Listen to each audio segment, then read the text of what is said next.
Hi, I'm Shar, and I'm going to read a bit from the second chapter of Hobbit for the long expected movie reading project. And this is attempt, I'm not sure anymore, to read the part that I find the most exciting. I'm sorry, but I read a bit dramatized, so really, I hope you can forgive me for the awkwardness.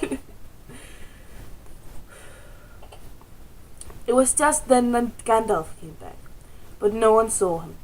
The trolls had just decided to roast the dwarves now and eat them later. That was Bert's idea, and after a lot of argument, they had all agreed to it. "No good roasting him now, it'll take all night," said a voice. Bert thought it was William's. "Don't start coming all over again, Bill," he said. "It will take all night." "Who's arguing?" said William, who thought it was Bert that had spoken.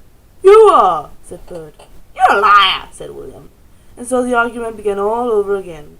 In the end, they decided to mince them fine and boil them, so they got out a great black pot and they took out their knives.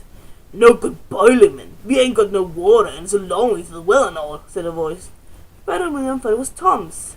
"Shut up," they said. "Or we'll never have done, and you can fetch the water yourself if you say any more." "Shut up yourself," said Tom, who thought it was William's voice. "Who's arguing with you? I'd like to know." "You're a booby," said William. "Booby yourself," said Tom. And so the argument began all over again and went on hotter than ever until at last they decided to sit on the sacks one by one and squash them and boil them next time. "Who shall we sit on first?" said the voice. "Better sit on the last fellow first," said Bert, whose eye had been damaged by Thorn. He thought Tom was talking. "Don't talk to yourself," said Tom. "But if you want to sit on the last one, sit on him. Which is he?" "The one with the yellow stockings," said Bert. "No, it is the one with the grey stockings," said a voice like William's. "I'm sure it was yellow," said Bert. "Yellow it was," said William. "Then what did you say it was grey for?" said Bert. "I never did. Tom said it." "That I never did," said Tom. "It was you." 2 to 1, so shut your mouth," said Bert. "Who are you talking to?" said William. "Now stop it," said Tom and Bert together. "The night's getting on and dawn comes early. Let's get on with it." "Don't take you all and be stoned to you," said a voice that sounded like William's. But it wasn't.